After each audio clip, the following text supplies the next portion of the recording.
I quite simply fell in love with the Filipino culture. I have never laughed so hard, sung so badly, or dressed up in so many silly outfits as I did during my service as the Peace Corps Country Director in Philippines. Bayanihan is what I remember, making our partners, our former volunteers, and our staff so very special. And as we wait for things to get better and for volunteers to return, I know you're finding new opportunities and new ways of working and serving to advance our Peace Corps mission.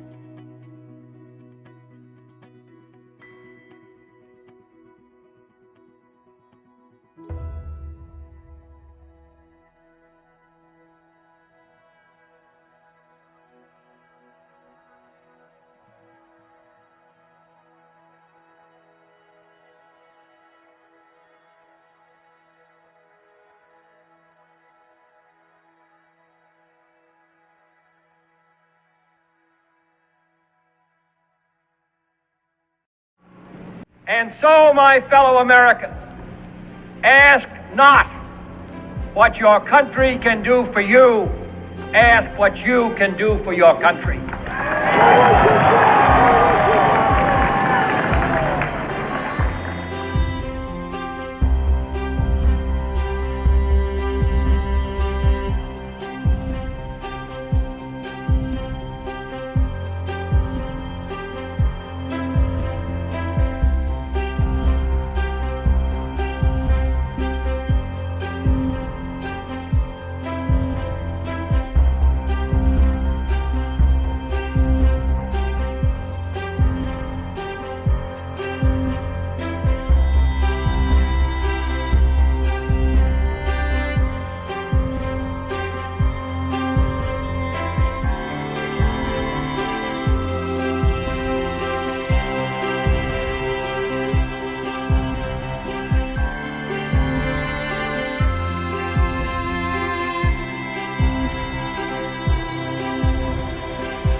Mabuhay!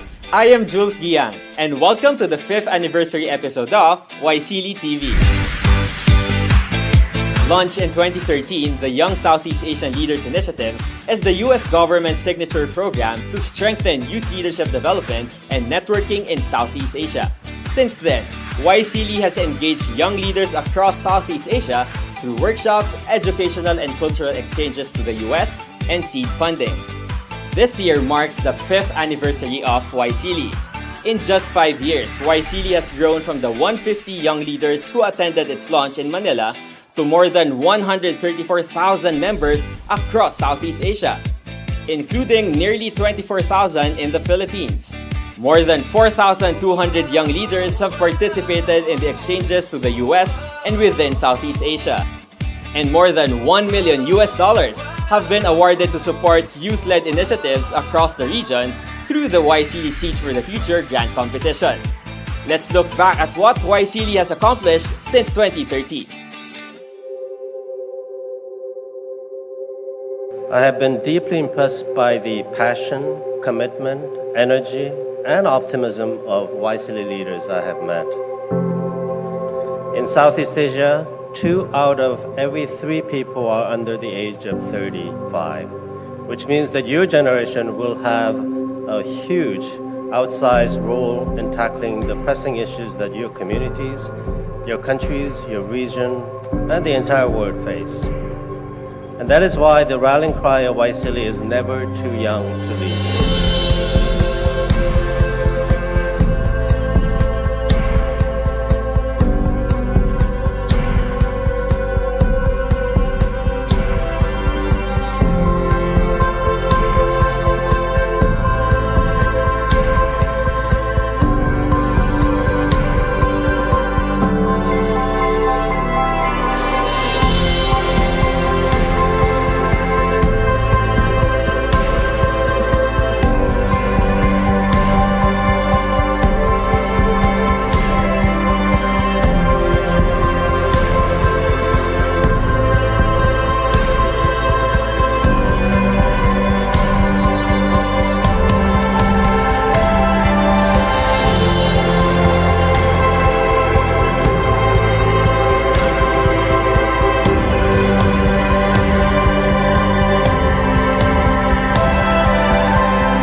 The past years have been really productive and eventful for YSEALI. Truly, YSEALI has helped young leaders like me prove that we are never too young to lead. I know we are all excited for the next 5, 10, or 50 more years to come. So keep following the social media accounts of YSEALI and U.S. Embassy in the Philippines to know the latest opportunities. If you are not part of the network yet, register now at yseali.state.gov. See you at the next episode of YSEALI TV.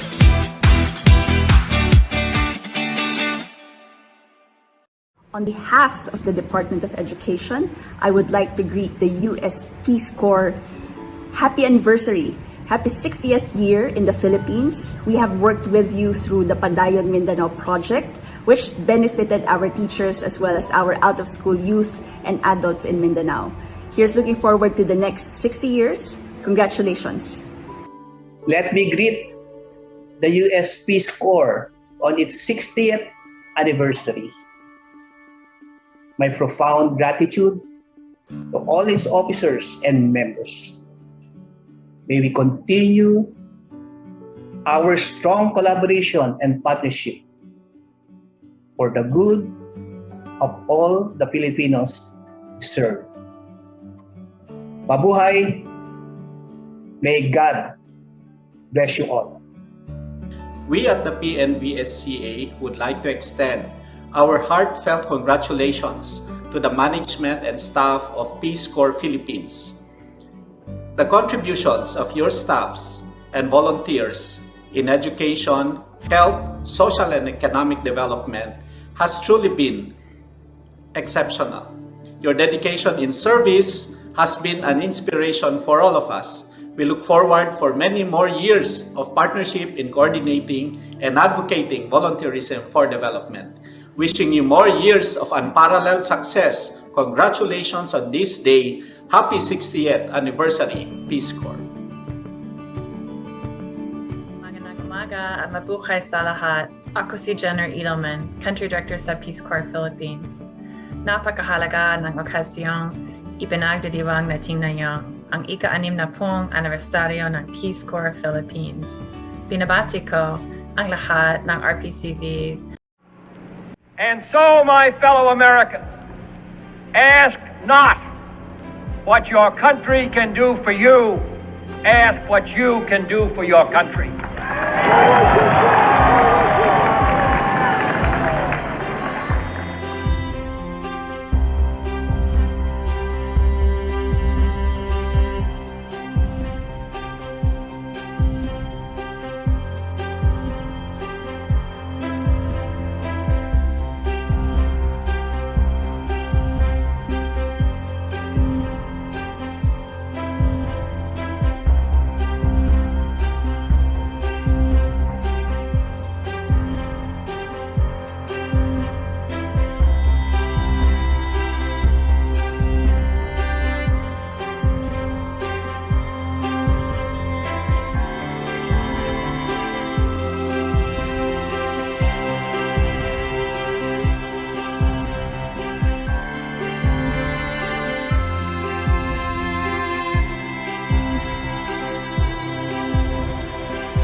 Launched in 2013, the Young Southeast Asian Leaders Initiative, or YSEALI, is the U.S. government's signature program to strengthen leadership development and networking in Southeast Asia. Through a variety of programs and engagements, including U.S. educational and cultural exchanges, regional exchanges, and seed funding, YSEALI seeks to build the leadership capabilities of youth in the region, strengthen ties between the United States and Southeast Asia, and nurture an ASEAN community. Since 2013, the network has grown to over 150,000 members. A total of 6,619 emerging leaders across Southeast Asia have participated in YSEALI programs, and over $2.2 million worth of grants has been distributed to support youth-led initiatives to address relevant social issues and improve communities. To celebrate YSEALI's third anniversary on December 3, 2016, an unprecedented 16,000 YSEALI members in 10 countries led 107 projects in what was the largest ever day of community service in Southeast Asia. In 2018, YSEALI Learns was launched. These online courses provide access to tailor-made training videos on leadership, business and entrepreneurship, civic leadership, and public management, featuring U.S. university professors and experts in their field. In 2019, the U.S. Senate passed a resolution recognizing the importance of YSEALI to the relationship between the United States and the member states of the Association of Southeast Asian Nations, or ASEAN, and to advancing the policy of the United States in the Indo-Pacific region. The YSEALI Academy at Fulbright University, Vietnam launched in 2021, offering executive-level seminars for entry to mid-level professionals around the themes of technology and innovation, public policy, and entrepreneurship. YSEALI's success is due to its members' courage, ingenuity, and determination to make a positive difference. Thank you, and happy 8th anniversary!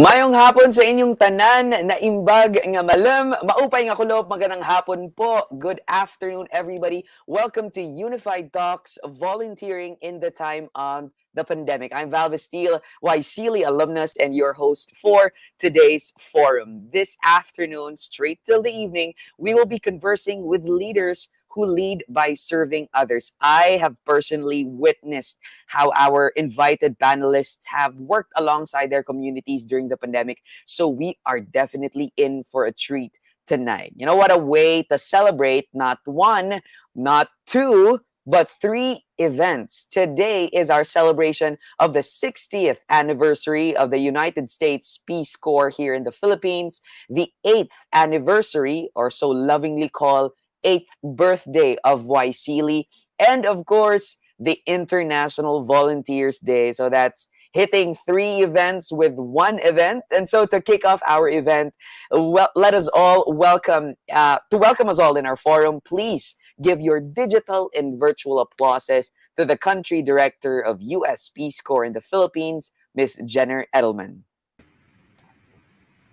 Hi, Val. Hello, everyone, and thank you for that warm welcome. It's my pleasure to welcome you all to our International Volunteer Day event here. To all of you tuning in, and especially to our youth, to our inspiring panelists, Gang, Meryl, Rex, and Alfred, to our friends from the Tayo Foundation and the U.S. Embassy who organized this event with us, and to our partners and colleagues at the Philippine National Volunteer Service Coordinating Agency. Isang masigla, mapagpala at makakabataang hapon sa inyong lahat. Happy International Volunteer Day. We've pulled together a really fantastic program for you today. And I know that when we leave this virtual space, we're all going to feel wonderfully inspired to serve or continue serving, to embrace volunteerism, and to do even more where we can to support our communities and one another as part of the same global community. While this is a virtual event, I'm sure there's a lot of positive energy in this room. And I'm personally so excited to hear our speakers' stories today as leaders of youth organizations and youth volunteer efforts that have really made a difference during this pandemic. COVID-19 has affected each and every single one of us, but especially our youth. And yet we've seen during this pandemic that youth are often the first ones to step up and help their communities. When I first arrived in the Philippines earlier this year, my Peace Corps team told me that volunteerism is in the Filipino DNA. You're all familiar with the mural of Carlos Botong Francisco, which shows the Filipino spirit of volunteerism and community service through bayanihan. It shows community members carrying their neighbor's house.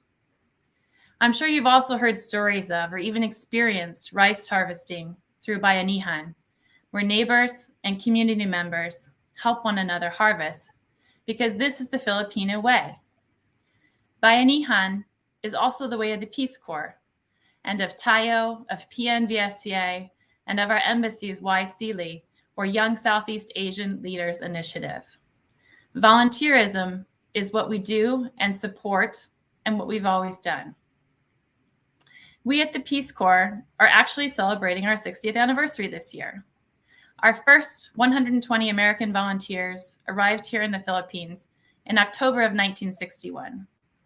And since then, over 9,300 volunteers have served alongside host communities across this beautiful country with the aim of promoting world friendship and peace. And YSEALI, which is the U.S. government's flagship youth leadership development program in the region, is celebrating its 8th birthday this year.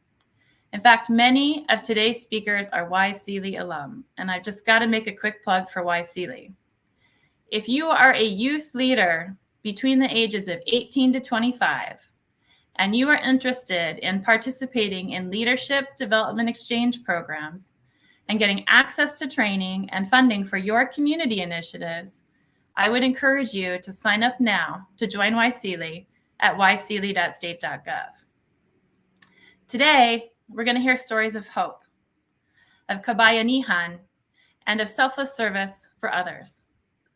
And our hope is that you, as youth, as the next generation, as the leaders of today and tomorrow, and as the future of this country, will take the baton of volunteerism and run with it. Volunteerism is growing in the Philippines, which is great. But we call on each and every single one of you with us here today to keep that spirit of bayanihan alive by volunteering in your communities and volunteering for your country. Lead by example and lead through volunteerism. Hinihamon ko kayong mga kabataan na ipagpatuloy ninyo ang inyong nasimulan, na sa inyong mga kamay ang inaasam na magandang bukas. Mabuhay kayo, mga kabataang Pilipino. Maraming salamat po. Maraming salamat, Jenner. Thank you very much. Truly, volunteerism is done with friends, partners, and allies, and we're glad that you're here with us this evening. And the Peace Corps in the Philippines has proven that time and again for 60 years. Thank you again for 60 years of bayanihan with your team. Maraming salamat, Jenner.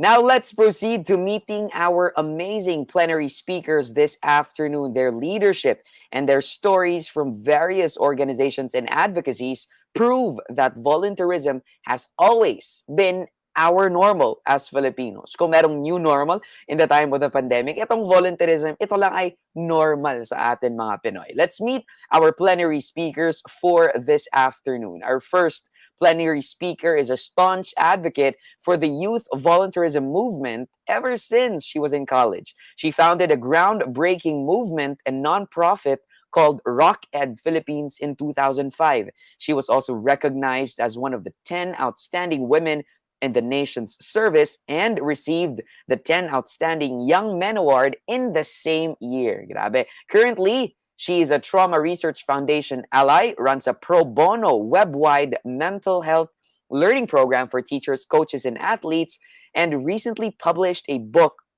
on athletes during the pandemic. Grabe. She also runs a limited mental health private practice. She has an online popular French bulldog named Justice. I love it. Everyone, please welcome Miss Gang Badoy. Good afternoon. Hello, good afternoon. Hi, Val.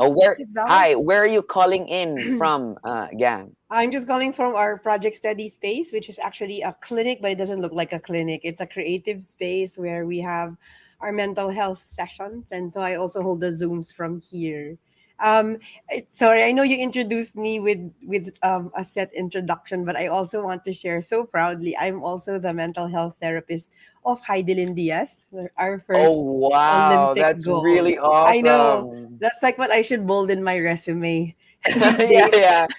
But you know what? I should get a slot for because I need I'm that right so now. proud. But Yeah, I'm so yeah, proud of that's really her. I'm cool. so That's proud of really the work cool. we did because that's years. That's years. And so Takes a the lot of first mental integrity for doing something like for an Olympian, right, and Gang? elite athletes, yes. And I think I wanted to start like saying hi to everybody who's locked in to this forum with that story because I think part of the Filipino culture, we're not used to being comfortable with what we're good at. So palagi tayo Mm, nagfo-fold. Like parang, uy, galing mo kumanta, hindi naman. Parang we're always ganyan. So yeah. I thought I wanted to start with something I'm very proud of. And I don't think it's yabang or boasting.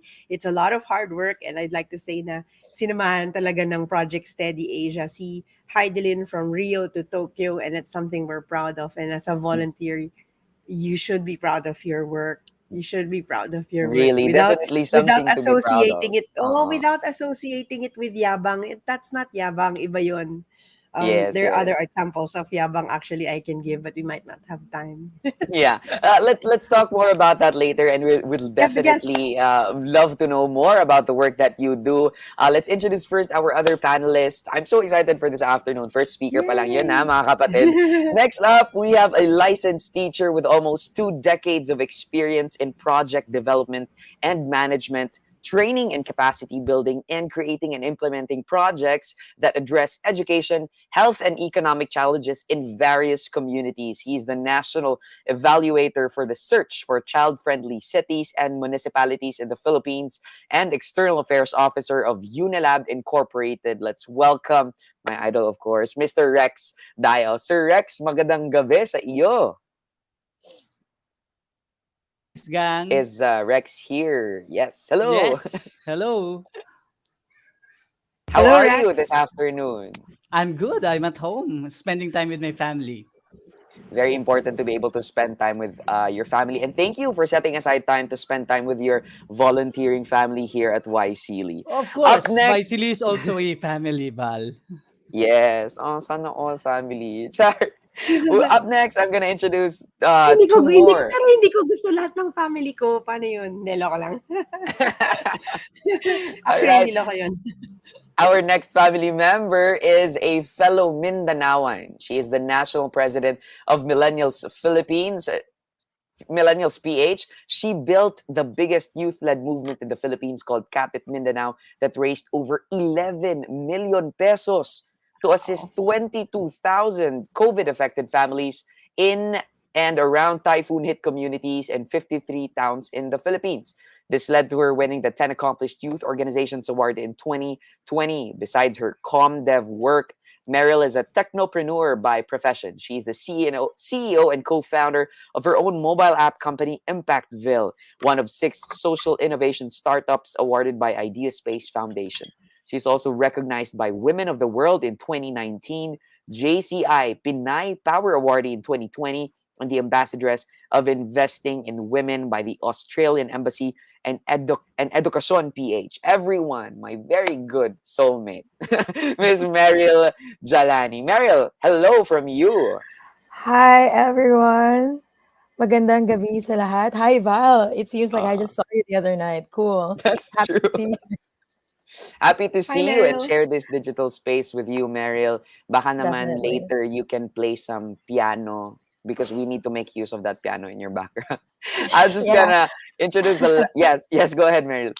I was just gonna say that this is my background because two of my actually besides you, Val, I look up to these two people, Gang and Sir Rex, because of the body of work that they have created. So hello, I'm so honored to be here. Actually, really kilig to be here I'm with super you honored guys. that you have a grand piano behind you.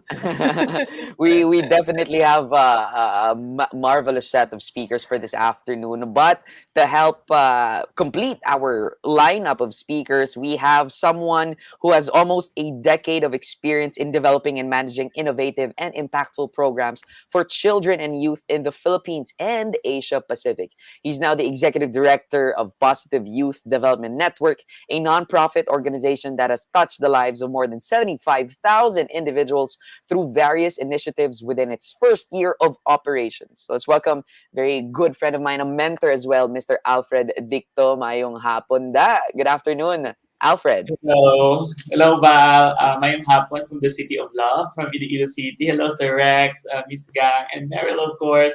So nice to see you, all of you here. So familiar faces. I love this. For sure, we'll have a beautiful conversation this evening. Hello to everyone. Thank you, Alfred. So obviously, based on the introductions and credentials, we are so excited to really dig deeper into why you do the work that you do. We have such an esteemed and passionate panel of leaders and advocates. Welcome, everyone. Thank you for joining us. And to all our Zoom participants watching us and our Facebook Live audience, please feel free to maximize the use of our chat box and comment box to share your thoughts, ideas, questions, and whatnot to the panel. You also have the share button there for all our Facebook live stream audiences. It will take you less than zero point 0.5 milliseconds to press that share button so that your friends and family can also join us in this cool hangout and conversation. Well, let's get the ball rolling. I'd like to first ask our guests. No, I'm gonna drop the bomb and ask you, what keeps you all continuing to volunteer? Why do you do the work that you do? What keeps you volunteering, especially now in the time of the pandemic? I want to start with Meryl. Hi, thanks for the bomb. I keep volunteering because when I was younger, I didn't have a role model. So I grew up in a pretty privileged family, but no ate kind of figure that empowers or inspires me. My family they're great. It's just that I wanted something beyond, beyond the family relationship. I want something inspiring, moving, empowering. I mean, my parents were really great. I just wanted something like, beyond the academics. And I realized that I'm still volunteering because I want my nephews and nieces to have a role model.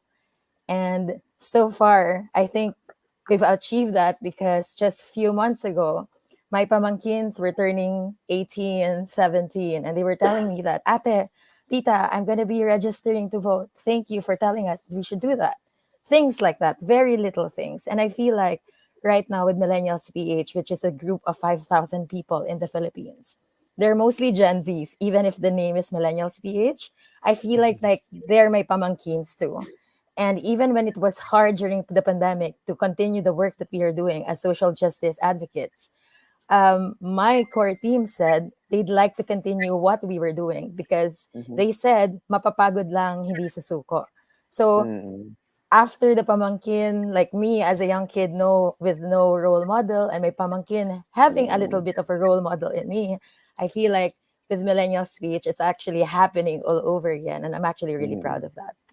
It's really nice to see you see the story behind the curtains, Meryl. And Meryl was saying that it was the desire to see a role model that really pushed her to start volunteering. Thanks for sharing that, Meryl. Let's now go up to Rex this time. Rex, you've been in service for, you mentioned, 2 decades or more. What has kept you continuing to volunteer for the community that you are part of?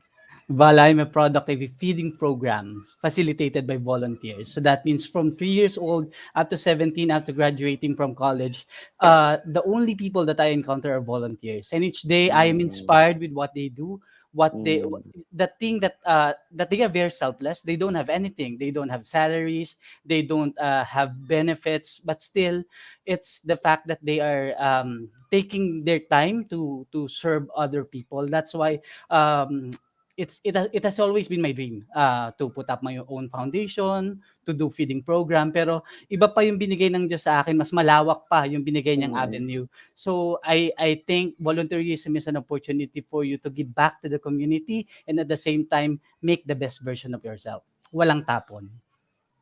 Grabe. I already have goosebumps. Grabe yung pag ikot, like balik talaga. You were a product of a volunteer program, and now you're organizing volunteer programs and even more, as you said. So the blessing is really hundredfold. Gang, let's go to you. Why do you still keep volunteering until today? And I'm very, I think it's so wise that both Meryl and Rex discussed first where they came from, like who took care of them, how there was a lack of role models despite, a certain type of role model, and that Meryl had her parents, but there was a certain type she was looking for, which I have a feeling Meryl saw in books or in movies or in music or in film. So she looked for that. And then Rex, on the other hand, by the time he was aware, there was already the presence of people who were kind and generous, and they were volunteers, and so he went that way.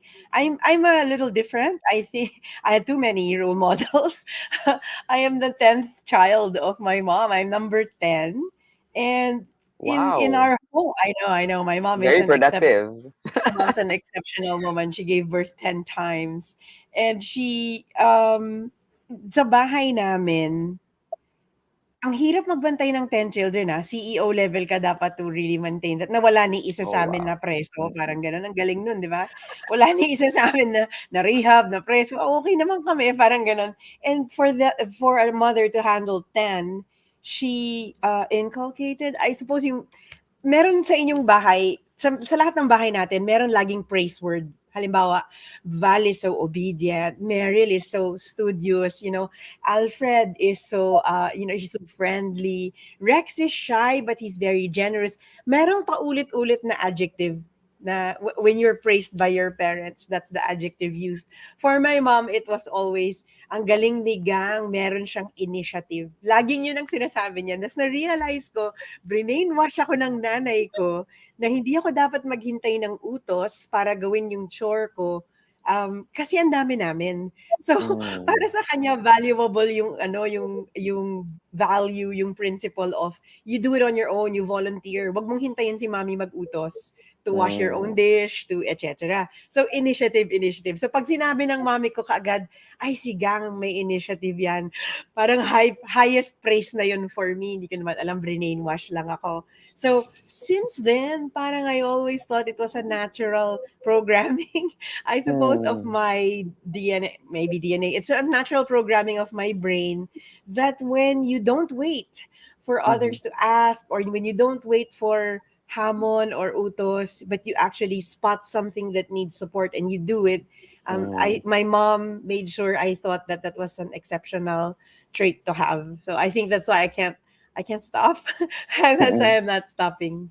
I guess it's Yeah. also an homage to a parent, to my parent, Yeah. my I love mom. that Mm. how it's innate and parang naging human nature na to Actually, you. pwede ko bang i-elaborate? Hindi yata siya innate at hindi dahil good person ako, kundi dahil I liked my mom's attention, I liked my mom Right. praising me, So you and wanted to mirror that, yeah.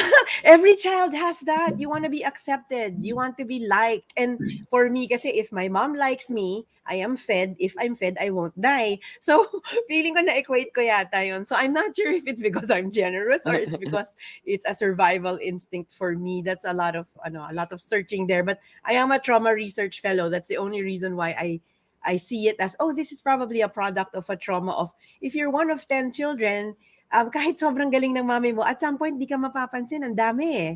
Diba? So you Mm. have to be exceptional, you have to be really kind, Mm. and that was my nervous energy. These days though, I see the rewards of volunteering and helping. So hindi na siya kasing instinctual or survival as before. Now it's more of like, Right. oh, there really is joy in this. I suppose I sleep well at night when I do. So Yeah. that's all I need. Yeah. Really, really unique place you're coming from. 10 children trying to get the attention and, Yeah. support of your mom with Oh. it reminds me of four sisters and a wedding. Pero ngayon parang 10 kayo. Tapos di ko sure Ah, if I imagine naman, sisters lahat. and if I may be if there are volunteers and young ones listening regarding your family, I'll share, this is a personal thing. Tanggap ko naman na walang na-excite nung pinanganak yung 10th baby eh. Diba? Parang I'm sure when my mom said she was pregnant with me, nobody said, wow, 10th child. I'm sure they said, no naman. I'm sure they said. So I have a feeling as an infant, even I knew that I had to kind of earn my space.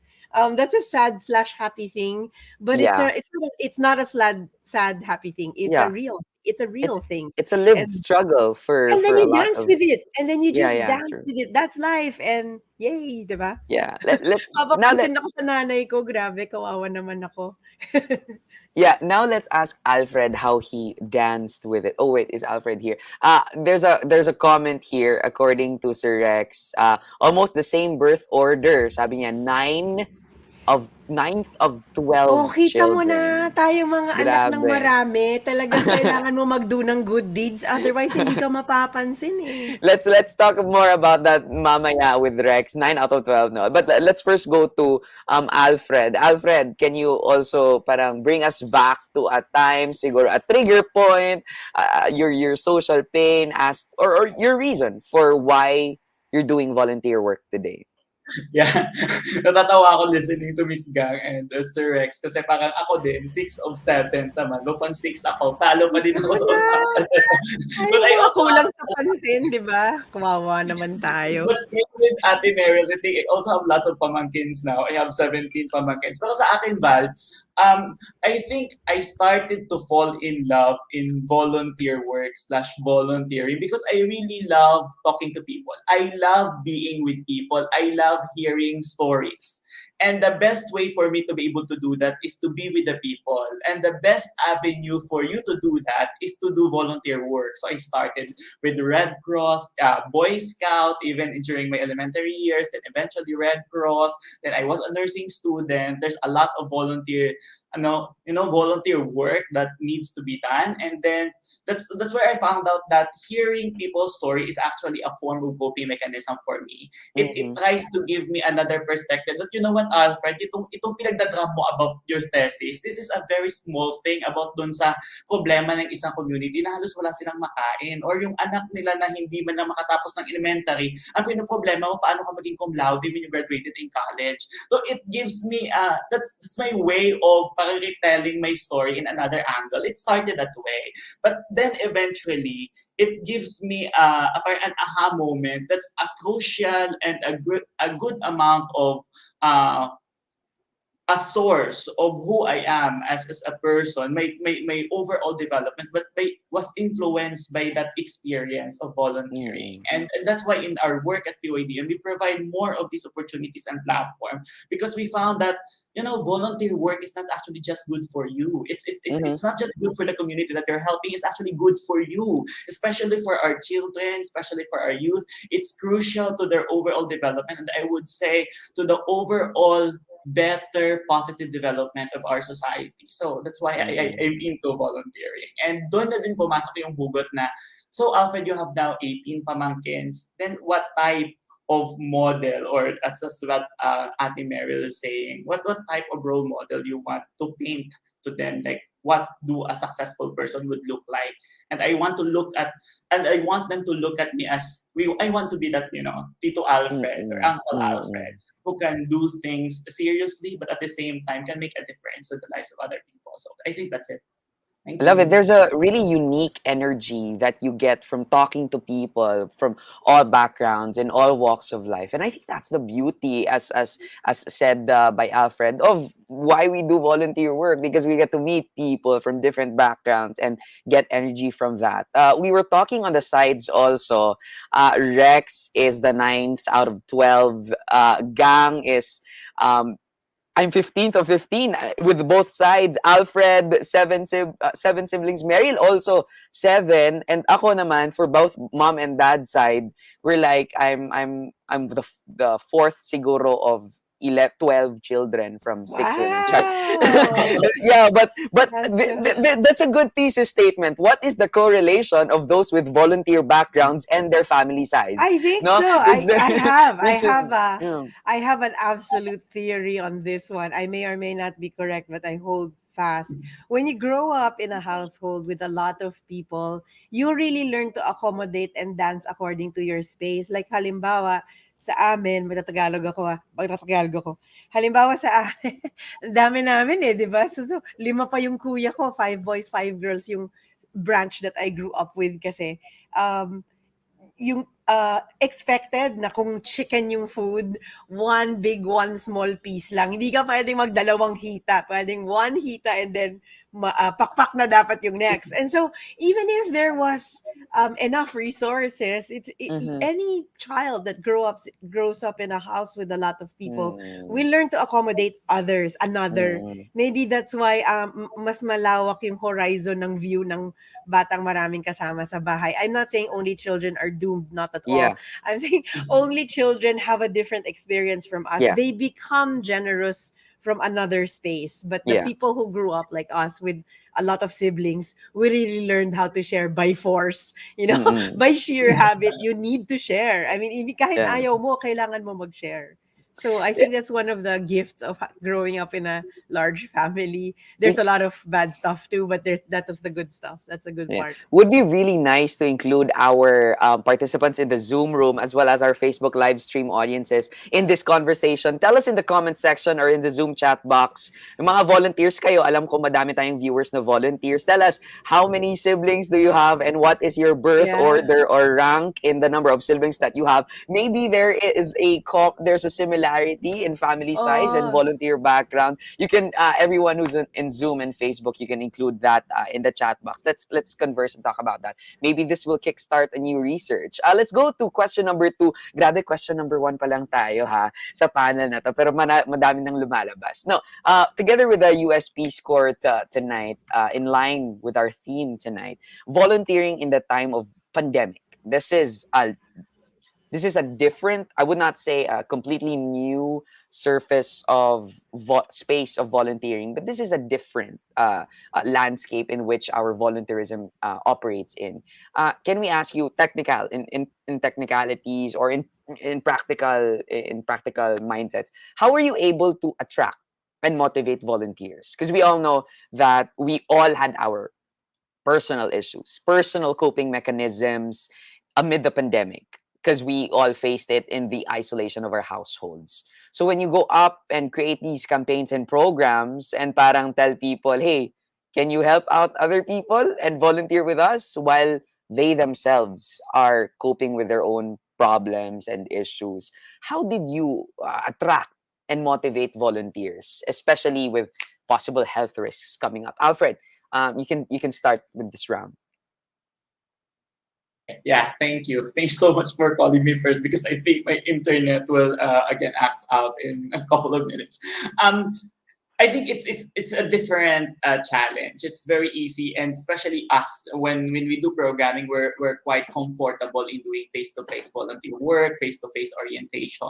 It's a bit easy for us. But when pandemic started, it's a difficult challenge. In fact, we in the first probably 4 months to 6 months of the pandemic, we stopped because we don't know what to do. To be honest, we don't know what to do. We don't know where to begin. We don't know how to start. We know what we want to do, but how to execute it in a way that won't put our volunteers at risk is a different story, especially if in the context of UAD and that we're working with adolescents, 19 years old below, 18 years old below. They're not even allowed to go outside the house. So one of the strategy that we really looked at is focusing on the angle that doing volunteer work despite you are inside your home is actually helpful for you, especially for your mental health. So we try to package it in such a way that this is not just an additional burden to you as a volunteer. This is actually that is also helpful to you. So how can you be able to help others while actually helping yourself as well? That's where we started branding them as Young House Heroes Initiative, because they can still be young heroes even inside the comfort of their own home, in the comfort of the safety of their own houses. So that's how we kind of package it. And on the on the older sides, like the youth, like more than 18, where they can go outside, and that's the time where little by little we engage them on a more concrete, that they can go to communities, help bring alcohols, like promote and educate people about COVID-19. But again, same on that lens, that we don't want to put them at risk. This is something that is meaningful to them. This is something that is needed by the community, and this is good for their own well-being, especially on their own mental health. And I think that's it for now, man. That's very, very strategic and smart, actually, Alfred. Parang you're branding it na hindi to additional burden for you. This will actually help you cope with the intrinsic internal problems that you have. That's very strategic as well. Because when people, all of us by nature, there's always that question of what's in it for me. What's in it for me? And I think that's a good driving force too. Parang Yeah. move the conversation around. Yeah, Alfred, go ahead. Yeah. And then I think, just to add a little, Val, we need. I think Alfred, I think he was gonna say something Nobel Peace Prize worthy, mga kapatid, and we need to keep it muna kasi kakapanalo lang ni Maria Ressa. So let's give time for other non-Filipinos muna. Let's go to Meryl. How about you, Meryl? You are Alfred's back. Let's go back to Alfred when the connection fixes up. Meryl, you said you worked with hundreds of organizations now under your database. How do you attract them and just motivate them to, hey, be part of us and volunteer with us? Yeah, as soon as the pandemic happened, it was heartbreaking for everybody in my organization because we had a planning in January. We had so many plans for 2020. And then it's like your dreams were just crushed and then it's gone. So 1 month into the pandemic, I felt the fear with my members. They were scared. A lot of them were laid off in their jobs or their parents. A lot of them needed food. And Millennials PH, my organization, as well as Capit Mindanao, we don't have money. Giving scholarships or giving food or gadgets, that's something that we have not done before for our members. So I feel like if I can't help them now during the pandemic by providing something that they need right away, why give them more jobs to do, more tasks to do? So I said it to them in one meeting. Hey, I feel like you have to prioritize yourselves most especially. This is the pandemic, it's hard. Yeah. Second, you have to take care of your mental health. And third, there are a lot of problems out there. So besides what we do at the organization, you have your family, your love life, your school, everything. And surprisingly, not everybody agreed with my decision. I think that's one of my proud moments because I feel like, oh wow, if I am a mom of these 30 executive members, maybe I am a proud mom because they're challenging me now. They said, nope, your decision is wrong. We don't want to pause. Second, yes, we're scared, but it would be foolish to not be scared. So we'd like to continue doing what we're doing as a family.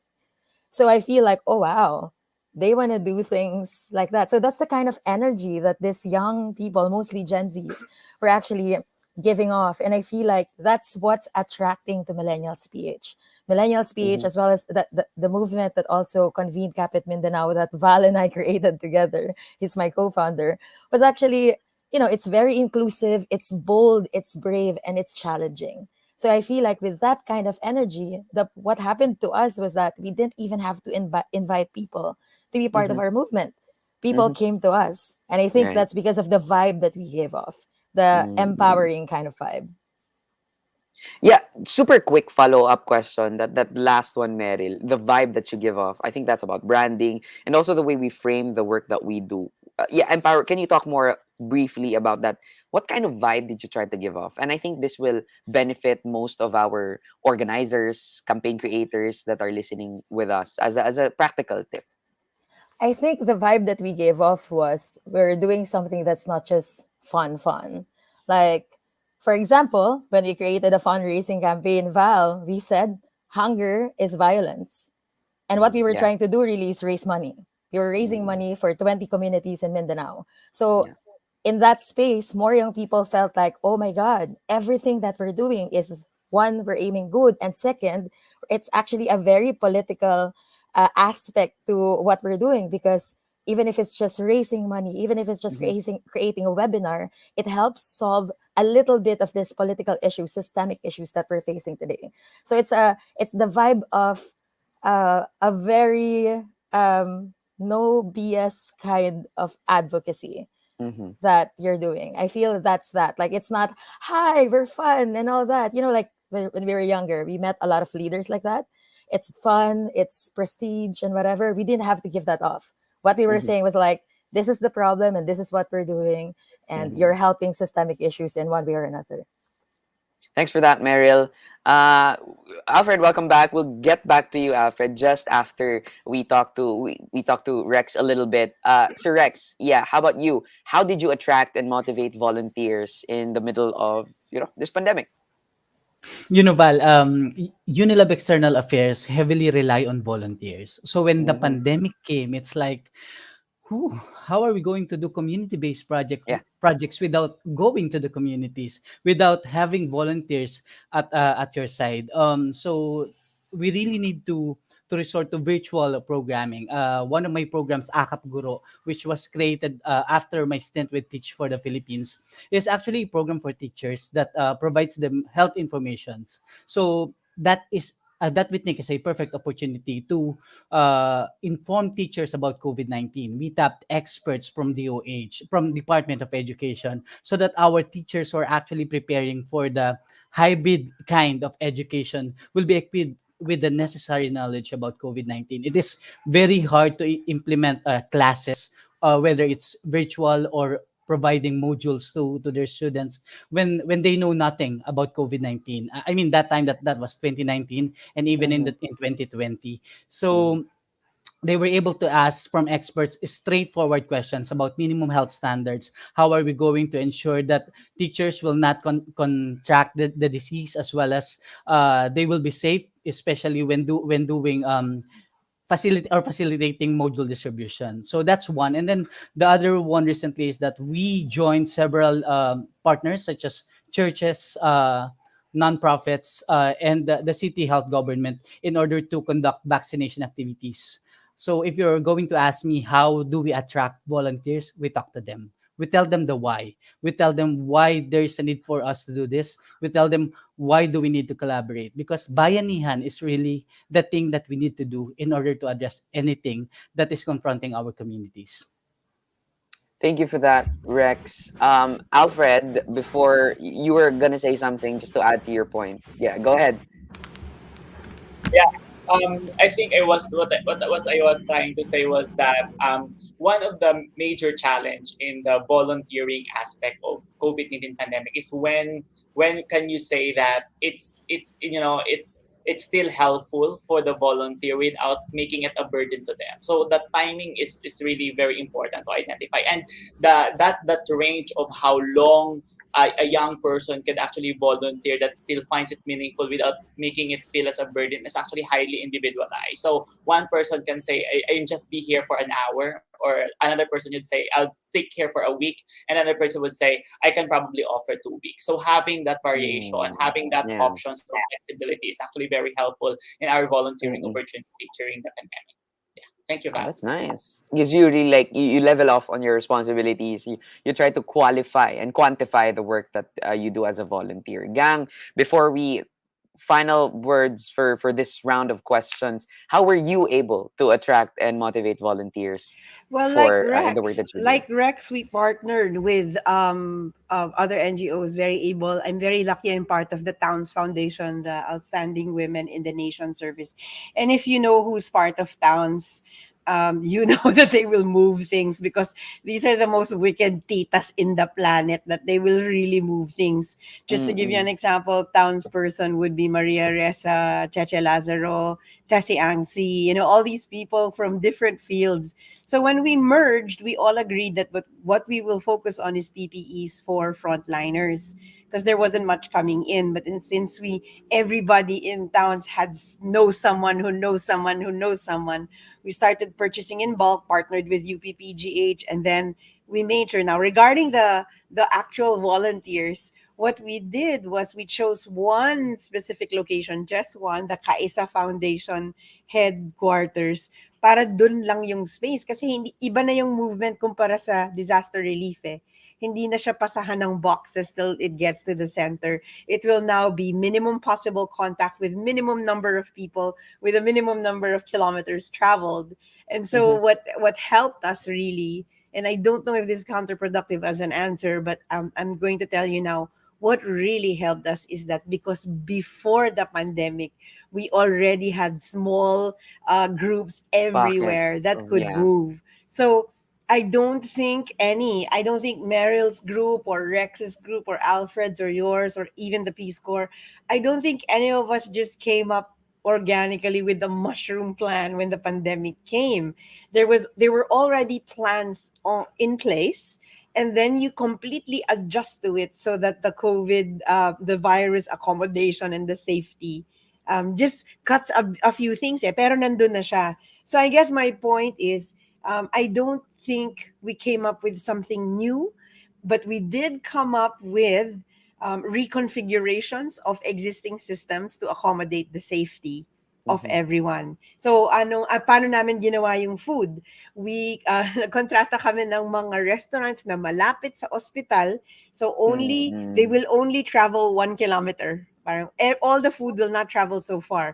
And then Mm-mm. we go, who is in CDO, who is in Iligan, who is in Iloilo, who knows someone Mm-mm. from the port of Zamboanga, Cebu, etc. And then Mm-mm. we partnered pa with, there's another townsperson, with Misha. She is with the Philippine Marines and assigned to the Navy and a ship. And so we were able to distribute hanggang Tawi-Tawi using the ship. So Towns Foundation, Rocked, and Frontline Feeders, we formidably covered a lot of ground during that time, Mhm. in terms of pasahan lang. And I really credit that to the pre-existing systems in place of every NGO I mentioned. And I Mhm. also credit that to the 100 titas na, na lahat ng mamando, na lahat hindi nakakanaw yung mga sundalo sa mga tita di ba? Pakihatid to sa Tawi-Tawi ngayon, may 3 box, magnuno Mm. ka ba kay Cheche Lazaro? Ang ganda ng boses, hindi ka nagnuno doon. So I think it must be, to put simply, ito yata yung harvest nung matagal na naming tinanim. Nung nangyari yung pandemic, marami nang nakatanim na sistema at na-harvest lang namin. So hindi siya nag-start nung March 2020 lang, not at all. So why am I Mm-mm. saying this? Not to boast at all, because it's real and I'm very proud of it. I'm saying, if there will be 5 to 10 years from now, and there will be something that will come up that needs your response, you build it now.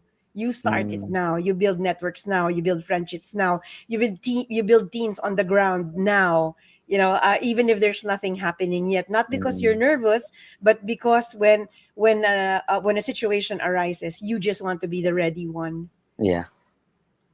Yeah, that's very helpful, Gang. I think isa sa mga lumitaw na mga konsepto or mga prinsipyo, according to the stories that I've heard so far, is the value of co-ownership. Really not, yeah, fine, you're leading, getting people together, but it's really giving power to the people in the work that you Oh, do, in your, yung yeah. example, nung unang example, dino-document lang namin kung paano naaabot Yeah. from the pier to the purchase of SM, nakikisabay kami doon, and then paano aabot sa ospital. So we document it.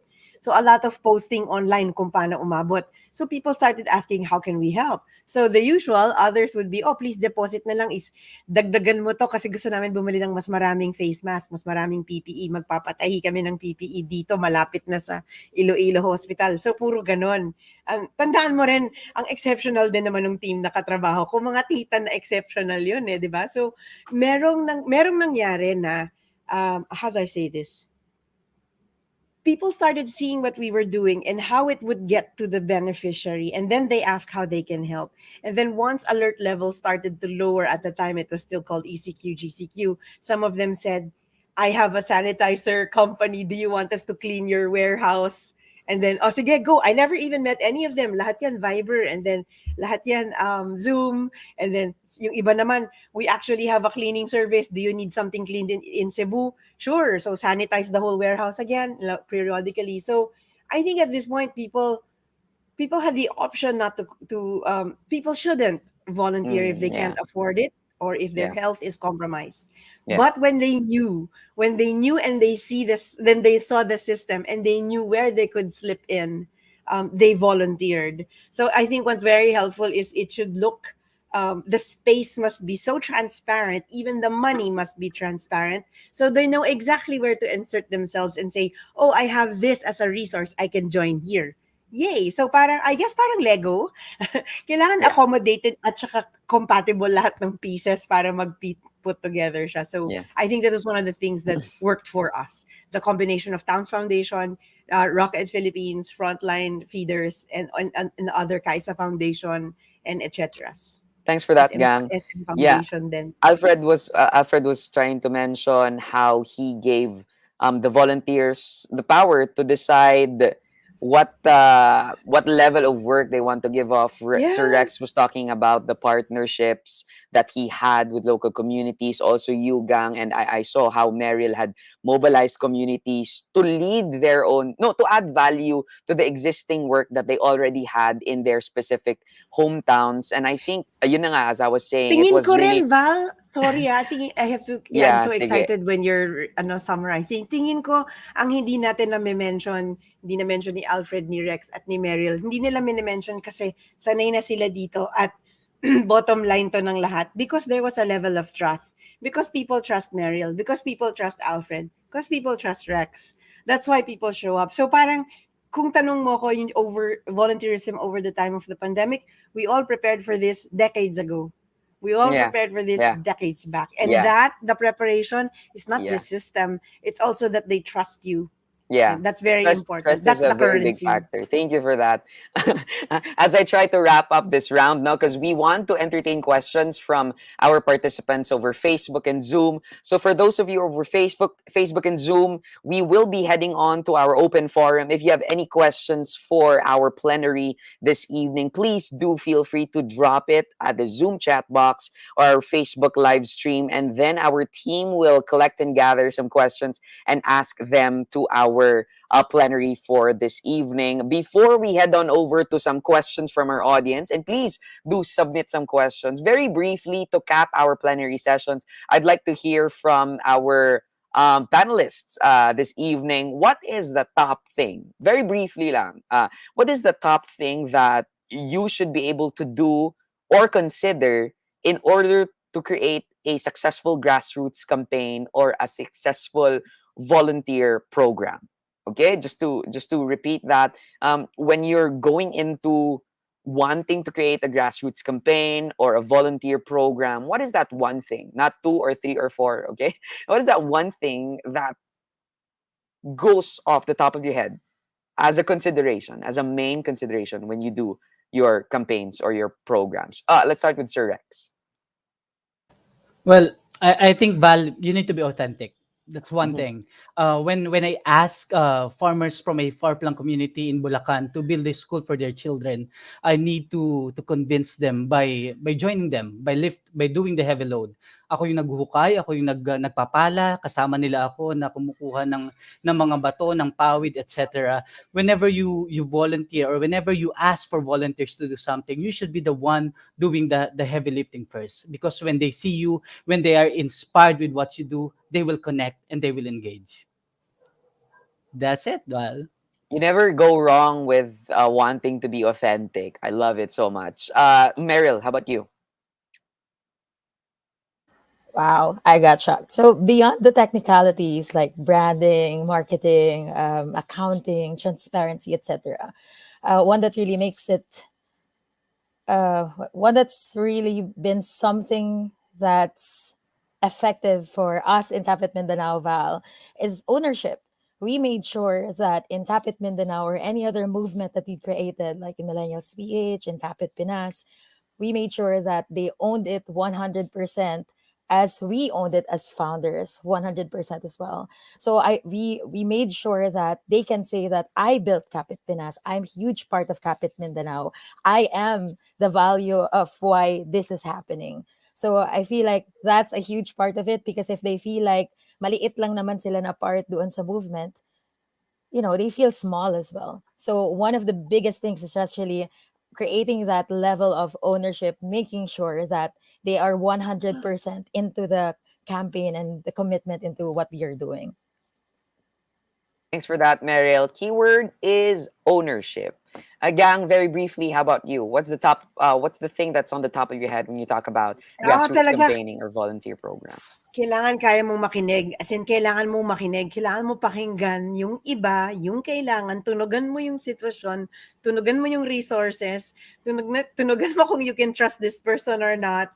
Makinig ka sa iba, pero higit sa lahat, makinig ka sa sarili mo. You should have the capacity to listen. That's really cool. Thank you so much, Gang. Active listening, you mentioned again. Oh. Alfred, on to you. Ang hirap naman mahuli sa round na to. Anyway, para siguro sa akin, it should be na para you as a founder or you as one of the mover or the leader of the campaign or the mobilization that you're trying to do is dapat buo yung tiwala mo sa kung ano ang pinaglalaban mo. Dapat sa iyo mismo malinaw kung saan mo gusto dalhin yung movement because as I always say to my team, you can parang outsource the amplifier but you cannot outsource the source. Parang eventually it will change as how the movement would change. But as an initiator, as the leader, dapat ikaw mismo buo yung paniniwala mo at buo yung pananalig mo doon sa kung ano man ang gusto nyo makamit on that movement. And I think that having that clarity and having that dedication, it will help you bring it your all. That parang amidst any other circumstances and challenges that you will encounter down there, you will keep on pushing because ikaw mismo as the initiator of the movement, buo yung tiwala mo that this will work and this is something that you need to do. So yeah. Alfred, I think that was a perfect cap of this round actually. You talked about clarity of vision and direction. I think people look up to that. And Gang talked about active listening. Meryl talked about ownership. Rex talked about authenticity. This is a huge array of wisdom that kung na-notice nyo, iba-iba talaga yung perspektibo ng ating mga panelists. And I think you can gather this sort of wisdom and use it in the work that you do. We are going to ask a question that comes from our audience, actually. This is a question from Angelo Anaban, and it's a very good one at that, because we're talking about successes, we're talking about pain points, we're talking about where we come from and how we moved from there. But Angelo's question is, what are the obstacles that we will face in volunteerism? Parang hindi natin na pag-usapan na parang ano yung mga downsides or mga challenges rather in volunteerism and how do we overcome them and how will it benefit us? This is a question from Angela. I'm not gonna call names. I'm gonna call in volunteers. Who wants to answer this question first? Ano yung mga pinaka-obstacles and challenges that we should expect when we do volunteerism? And how do we May overcome sagot ako. them? May Go sagot ahead, ako. Gang. May sagot ako. Yung ini-expect mong obstacle, madalas hindi yun yung nangyayari. I'll give you an example. Halimbawa, super excited ako. I was a lot younger, mga 20 years ago. I was so excited to have a feeding program and I got it all prepared. I made contracts with bake shops and bakeries to provide merienda to 5 public schools and I got it down pat. Parang, ay, ang dali nito. Connection lang. Pagdating ko, what stopped the feeding program was that, and I mean no harm to anyone, nor do I need to deprecate anyone. I'll just give you a reality story. The owner of the canteen in school it opposed the idea of the feeding program. Okay, I did not predict that at all. I always thought, oh, it was going to be a welcome thing. I mean, who argues with feeding children? Nobody argues with feeding children, right? So nagulat ako.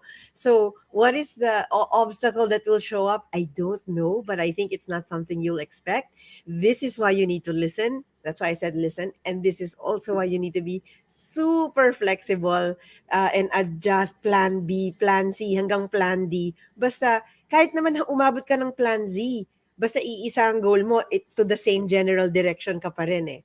And in my case, hindi ko in-expect na it is the canteen owner that will actually oppose the idea. Ay, hindi ko na-predict yun. Akala ko pera, akala ko yung magiging problema, yung makakahanap ba ako ng bakery to actually provide food. May mga nanay ba who will actually serve during the actual feeding program? Will they volunteer every week?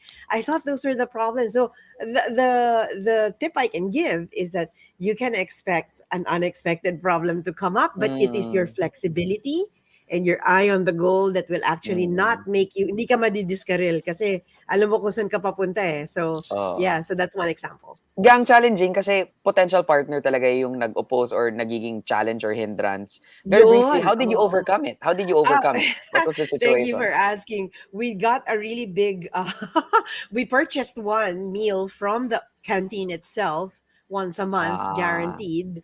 And then we made a okay. contract, isa na siya sa mga provider. And second, I don't think it was a compromise at all because we still Uh-huh. fed, we still fed.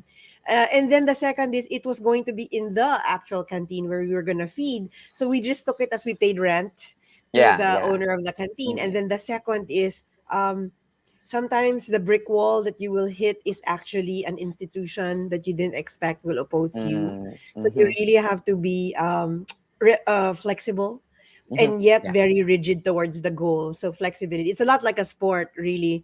It's a lot like a sport. There are some sports you will win where you will have to dunk the ball, and sometimes you're Mhm. gonna win by 2 free throws, but that's still the same point. So it's okay. Minsan spectacular, minsan hindi. Yeah. Flexibility though is the key. Your muscles have to be so flexible. And once may feeling ka na, may brick wall, ma- give yourself 1 or 2 days and then regroup. Pwede ka naman Yeah. humagulgol, pwede naman. Yes. Sama ng feeling ng defeat. I hate losing. I really hate Mm. losing. But I have learned to lose certain battles. And then I learned, oh, magawan ko ng paraan dito, ganyan, or Kailangan etc. ko na atang bumalik sa gym para ma-practice yung Basta flexibility lang, ko. I think, balang mahalaga yata ay hindi natinag yung view ko na we still must feed. Yeah. So, Mm. hanap ako ng ibang paraan. If I need I to That's rent right. second. another basketball court outside, hindi pwede sa school. So, I had an option actually. I had an option to hate the canteen owner. I did hate Yeah. her for about 2 days. But on the third day, I realized, ay, kaibiganin ko na lang to. Let's see how Correct. we can, we can work Correct. around this. And so, we Think. engaged the canteen owner as a Mhm. partner, and not just that, a Mhm. beneficiary as well, because Yeah. she wasn't evil. She was just doing business, and that's Yeah. very fair. So we Yeah. work around it. So it was something that you can dance around because not everybody will come from the same page as Mm. you. Oh, Thank you for that. Thank sayaw-sayaw you for lang. that, gang. Sayaw-sayaw lang Thank you lagi. for that, Oh. gang. It's Alfred, a how great about you, question. Alfred? Yes. Okay, yeah. Sa akin siguro, Val, 2 points. One is, sometimes dahil super excited tayo, there's like an urge for us na, mag-call tayo ng volunteer. Kapag nandito na sila, din bahala na. We will try to rearrange it. And I think that has been like our fault for the past engagements. Kaya lagi Mhm. kong pinupukpok always yung team namin na at the very least, let's define ano yung top 3 criteria, ano yung inclusion and exclusion agad, na sino yung i-attract natin. Kasi experience of volunteers is very important. And Mhm. without you knowing who to get and whom to attract, to become this, Mhm. you'll have volunteer na hindi nila yung experience nila kasi iba yung expectations nila, or hindi nila Uh-huh. nagustuhan yung experience nila, or parang nakulangan sila sa experience nila. It's two things na parang they go there and they expected different and then it turned out to be different. And then the other one naman is pumunta sila doon doing really something significant, yet ang na-offer nyo ay magbalot lang sila ng plastic, yet they are doctors and nurses, for example. So there's this a mismatch, and because we are too excited times to just launch a volunteer program, and nakaligtaan natin is our basic volunteer management system. It's something that all organizations should have. It shouldn't be perfect because as you attract more volunteer, you kind of refine it. In fact, our practice right now is first thing of our volunteering work is we define altogether what will be our guidelines for volunteering. So it's co-created to them, including the volunteer guidelines, so that they will have a level of expectation. Now, it's not just your expectation from us as your host, it's also your expectation from your group. So in a way, it's really co-ownership on the run. And second, wag po nating ipilit ang volunteering opportunity sa mga organization na talagang ayaw nila na tanggapin tayo. Like for example, for our Boto Ko Ambag Ko campaign, one of the challenges is really how we can register more young people, and we go to this Comelec because they are very important in this campaign. And one Comelec office just outrightly said that we don't need your help. In fact, pampagulo lang kayo in the work that we do here. So it's really not healthy to have your volunteer field on that environment. It's really sometimes when to field volunteer and hold your volunteer and bring them to other places. It will help you both the organization and at the same time the morale of your volunteer. That the least thing you want to happen is nag-feel kayo ng volunteer doon and then sinungitan lang Yeah. din sila. It reflects how ready you are and how Mm-mm. much preparation you as a host organization actually, did. So thank you so much. Thank you, thank you. Mismatching, very important aspect. Rex, Sir Rex, how about you, Sir Rex?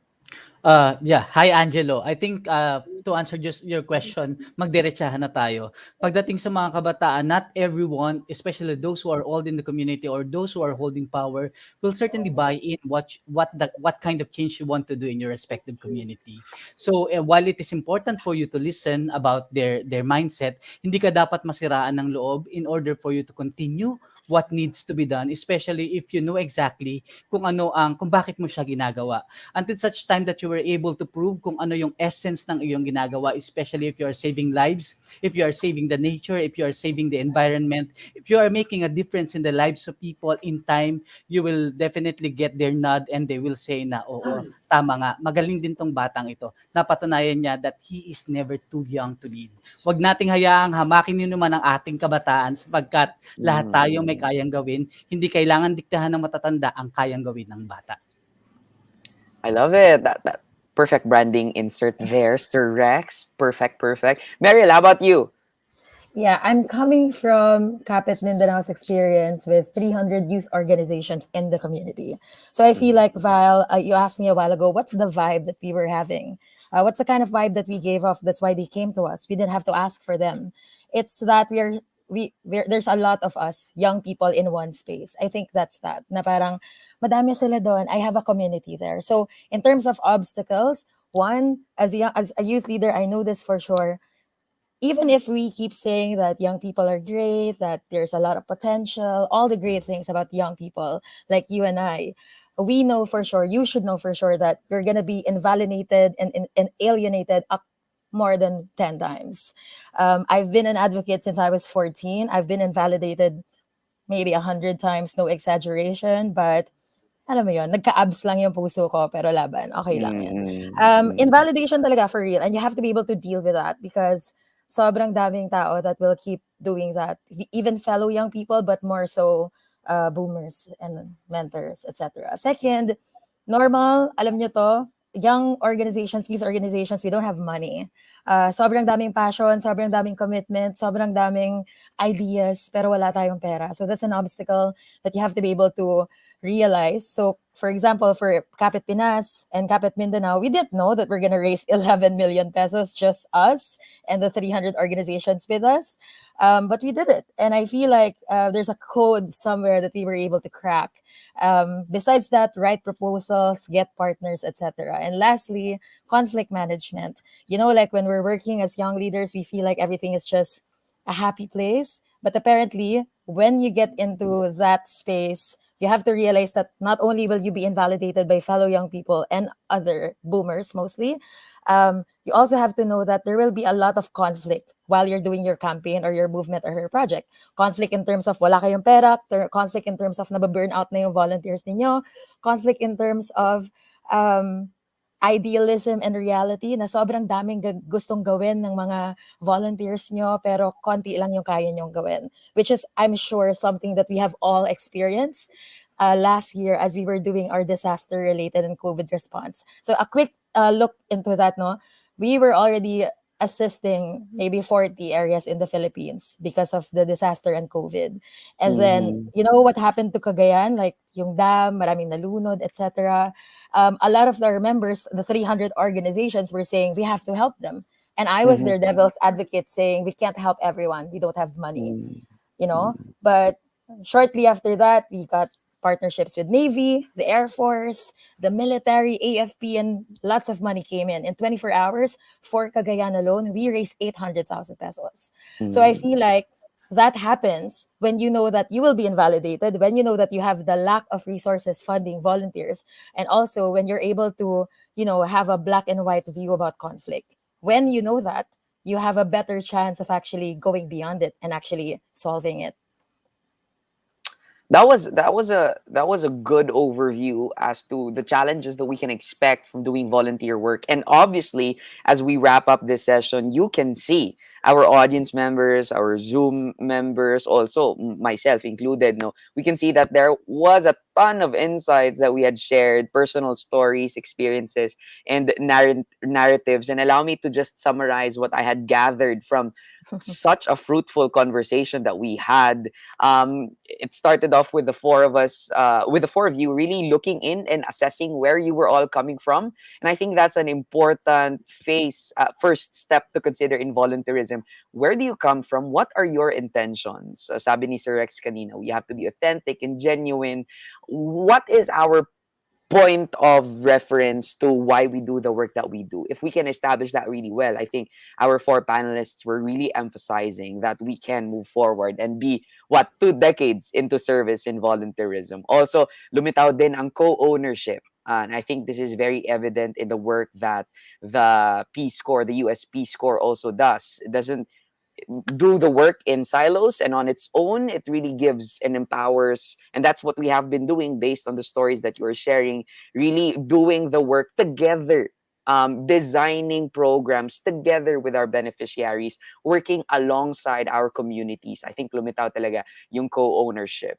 Na-mention din yung branding our volunteerism work in a way that ultimately it does not only benefit the community that we work with, but it also benefits ourselves. It benefits our own emotional, mental, and even physical state. And I think that's an important thing to put forward when you establish programs like this. Sabi din kanina ni Gang, we have to have systems in place already, and we need to grow our assets as early as now. Let's not, and we talk about this in environmental journalism as well. Let's not wait for the next disaster to hit us. Yeah? We're very reactive as Filipinos. Let's not wait for the next volunteer opportunity. Let's already build on and create assets within our own community spheres of influence where we know when the time comes, handa na, ready na tayo. Okay? And I think just to wrap up this summary, very important that also Alfred mentioned, to have a clarity of vision and direction. It's good to help out, reach out our hand and help communities and ask people to volunteer with us. But I think having that clear sense of our vision of what we want to do, sabi ni Gang kanina, eyes on the prize, the goal, the direction, trying to really assign and match volunteers with their skill sets, is a practical practice that we should do in our volunteer work. That was just the tip of the iceberg of everything I had learned, insights I gotten. But I want the final words and statements to come from our panelists before we head on over to our Zoom breakout sessions. In a hashtag, define, describe your volunteer experience in one hashtag. I'm gonna give you 2 to 3 seconds to think about it. Anyone can go ahead if you already have a hashtag. Napaisip tayo, no? In this world of Sige, social ako media, na. everything is hashtagged. So Sige, let's ako try na. to put it into a hashtag. Go ahead, Gang. My favorite hashtag that applies to everything is walang forever.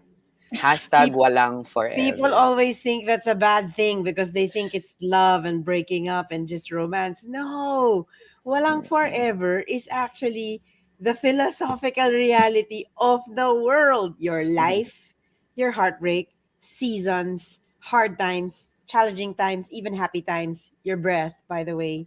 The work you can give, the its significance you have right now, your age, your beauty, your wrinkles, nothing is forever talaga. So but I really like the hashtag is because when we're going through a dark, desperate, depressed time, that hashtag will carry you through.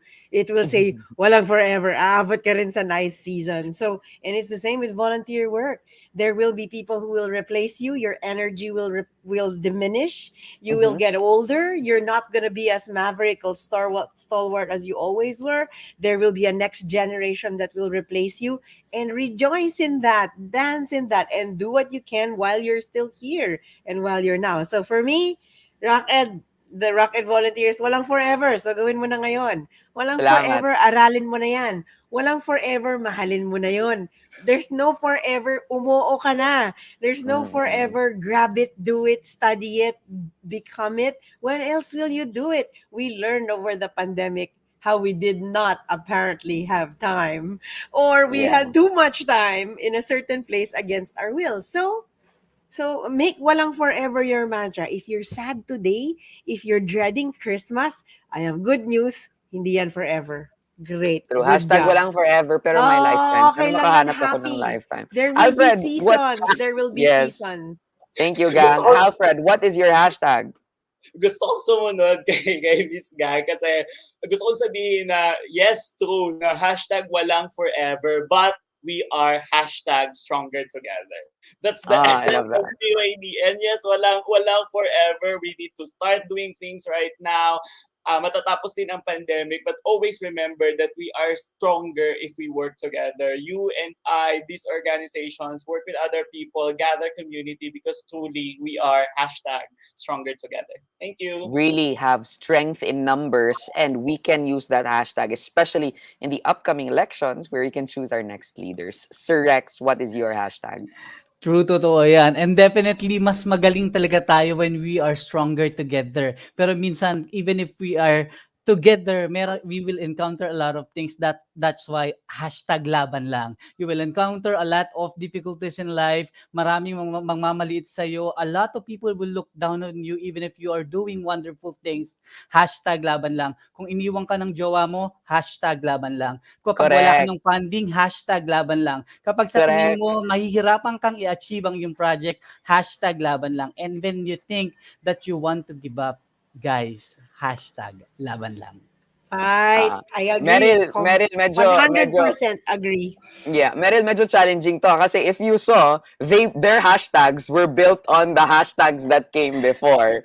So Gam was like, hashtag walang forever, pero hashtag stronger together tayo, sabi ni Alfred. Pero sabi ni Sir Rex, because of the challenges, it might be tough, but pero hashtag laban lang. So, in volunteerism, Meryl, what is your hashtag to close us off for this You know, session? after their answers, I just want to say hashtag let Lenny lead, but hindi pala related yun dito. My hashtag, to be serious. Thank you. My hashtag is Well, that was a mapapag. serious. That was a serious hashtag. Yeah, it is a serious hashtag, and I believe it. Like hashtag Husay Tibay, hashtag Let Lenny lead, hashtag First Lenny. But on a more general perspective, with the organizations that we work with, hashtag mapapagod lang hindi susuko. A lot of us want to quit, and we feel like pagod na tayo, overworked tayo, wala tayong pera. But reset, regroup, breathe, and then come back. Don't leave us.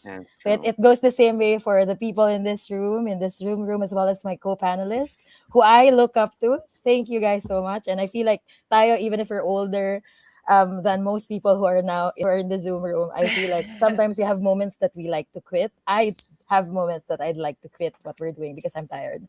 But that's engraved in my mind. Mapapagod lang, hindi susuko. Val, I love can I it. add to Meryl? May I add something really short to Meryl? Yeah, Super short. very short because we have to head on over to Sure. our Zoom. Go ahead, Oh Gam. yeah. This is super short. We all may culture ang Filipino na when you are laughing and having fun and you're in a good time, somebody will always say, uy, tawa tayo ng tawa, baka next week iyak tayo ng iyak. There's always that cultural pamahiin, I think is what it's called.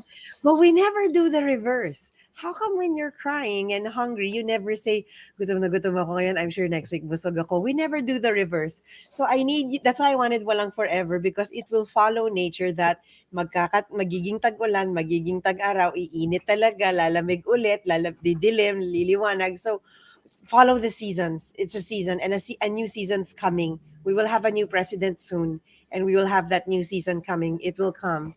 Just have to make it really loud. Okay, we have to make it really loud. There's a new season coming up, and be excited.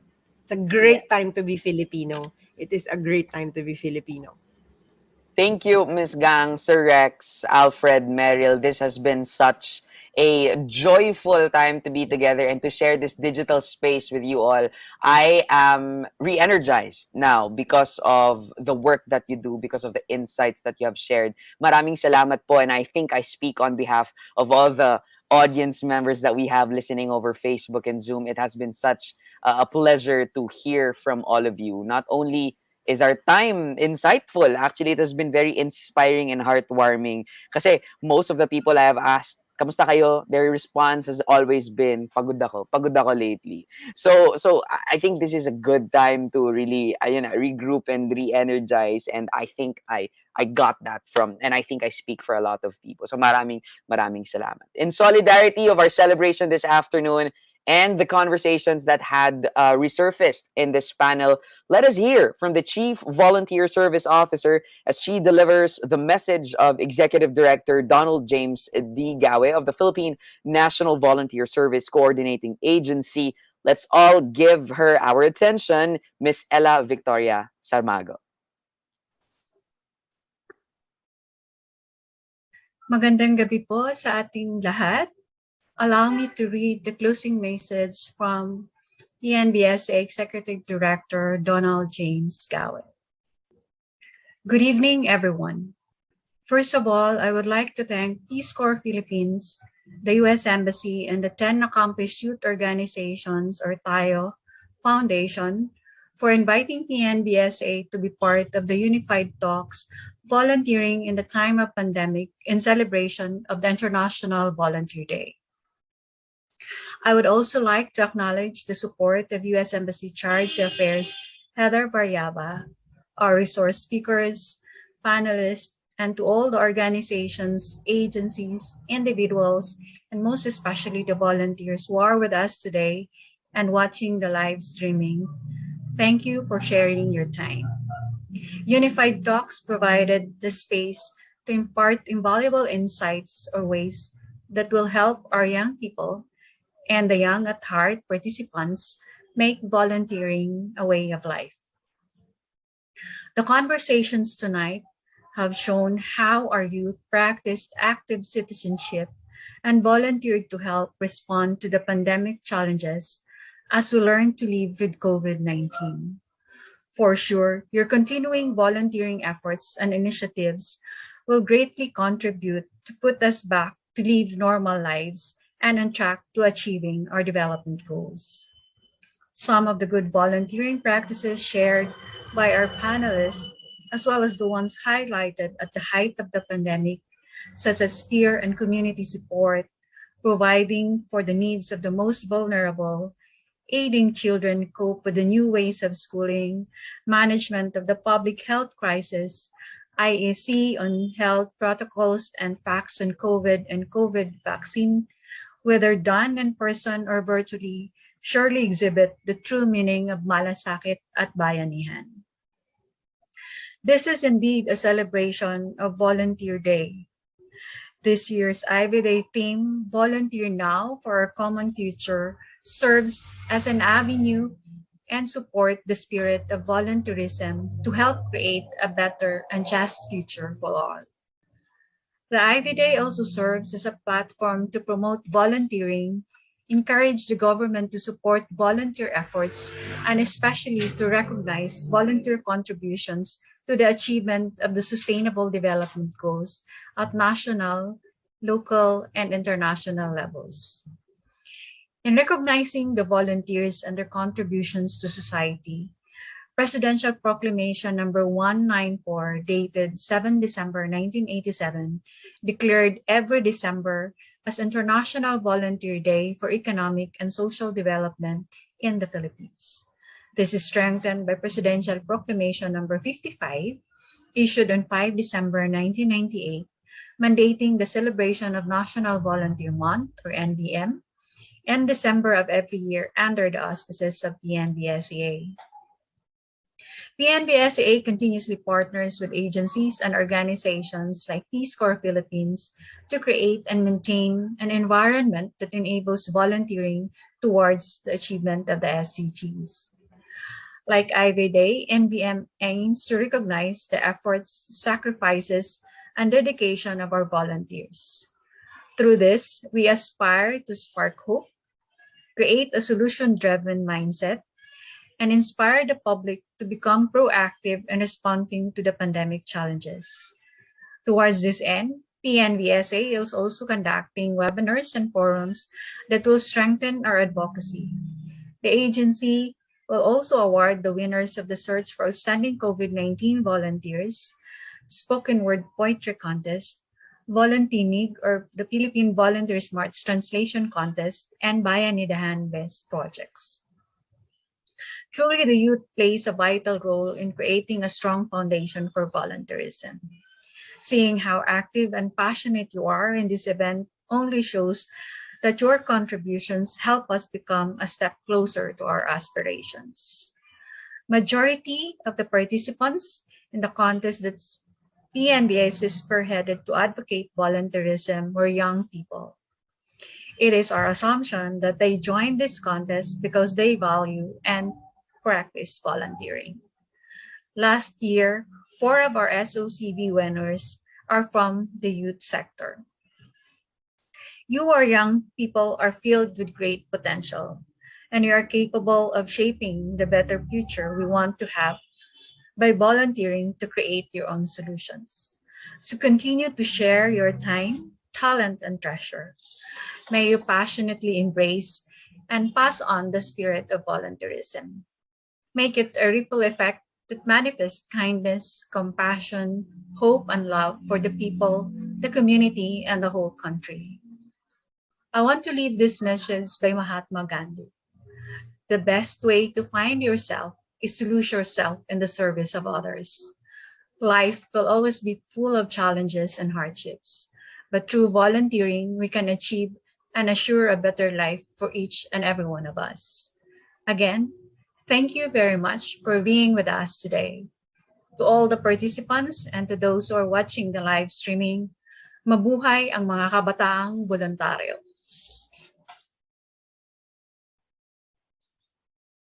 Maraming salamat, Miss Ella. I think very important yung pinaka-bottom line talaga na sinabi at na-share ni Miss Ella na our bottom line of why we do the work that we do is to create a better and just future for all. We're not doing this for ourselves. We're doing this for my children and children's children, for the people that will follow after us. And I think that was a beautiful recap to what we have for this evening.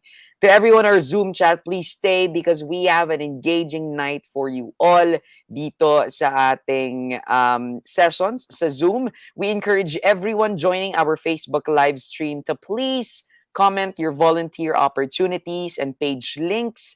Let us grow our volunteer community together. Again, hashtag stronger together. So make sure you share with us the volunteer opportunities that we can join in. We shall deepen our conversations on creating a volunteer-driven campaign, designing a volunteer experience, and ensuring volunteer wellness through our Zoom breakout sessions in a few minutes. But before that, let us hear from one of our biggest supporters. May that be in national volunteer campaigns to simple yet meaningful community activities. Here, we have the Charge d'Affaires, Heather Variava of the U.S. Embassy in the Philippines.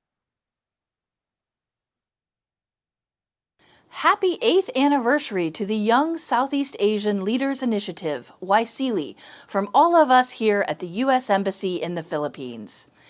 8 years ago, we launched YSEALI because we believe in the potential of Southeast Asian youth to transform their communities, and we believe that you are never too young to lead. Since then, the YSEALI network has grown to more than 150,000 members across Southeast Asia, including more than 35,000 members from the Philippines. In these last 8 years, you have harnessed your skills and resources to help communities affected by the pandemic, natural disasters, and other social challenges. The YSEALI network today is one of our most reliable partners in the Philippines and throughout the ASEAN region, advancing shared goals and addressing critical issues such as the COVID-19 pandemic and the climate crisis. YSEALI is a success because of your courage, your ingenuity, and your determination to make a difference. Every year, the YSEALI network celebrates YSEALI's anniversary through a campaign called Younified, which stages a series of community service activities to engage fellow emerging leaders in projects to address social challenges. For this year's anniversary, we celebrate the valuable contributions emerging leaders like you have made to create a better tomorrow for the Philippines, the region, and the world. Throughout the month, YSEALI Filipino alumni are taking charge to expand the impact of this year's Younified campaign beyond the Philippines by hosting a robust lineup of activities, including a next-generation Younified video mentorship series with fellow emerging leaders from the United States and YSEALI's sister network in Africa, YALI, the Young African Leaders Initiative, a regional hangout with fellow YSEALI alumni from across Southeast Asia, a webinar series to discuss the importance of volunteerism, gender equality, diversity, social inclusion, and climate action with speakers from across the globe. And finally, Younified activities across the Philippines led by YSEALI alumni to engage fellow emerging leaders in vibrant grassroots communities. I invite you to use these opportunities to develop your leadership skills and gain new partners in your advocacy efforts. I also encourage everyone to continue to follow the U.S. Embassy and YSEALI's social media pages for more information about YSEALI programs and future opportunities.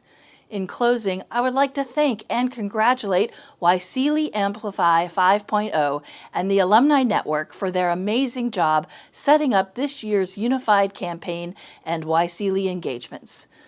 The U.S. government will continue to support efforts to maximize the potential of Filipino youth, an important piece of our bilateral relationship. And this year we celebrate that relationship with our 75th anniversary. For the past 7 decades, our countries have accomplished so much together. Moving forward, we will accomplish even more thanks to the friendship, cooperation, and mutual support between Americans and Filipinos. We look forward to our continued partnership in empowering youth as leaders of today and tomorrow. Thank you, stay safe and healthy, and happy birthday, YSEALI.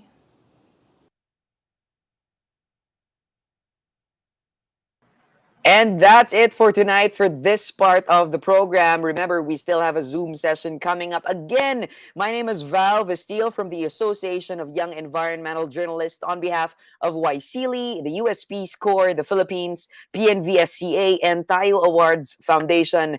Thank you and happy International Volunteers Day. Remember, vote for the right people because our future depends on it. Good night and see you over Zoom.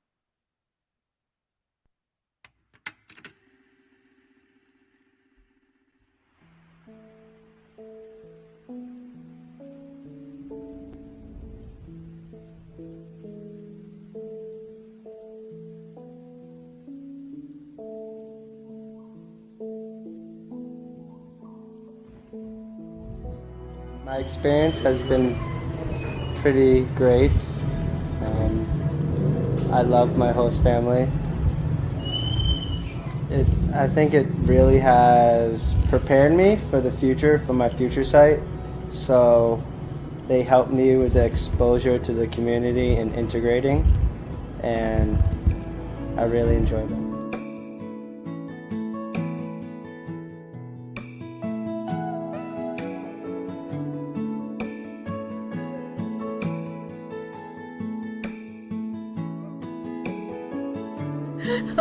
Sabi ko nga sa kanya, anytime, basta gusto niya bumalik dito, welcome siya.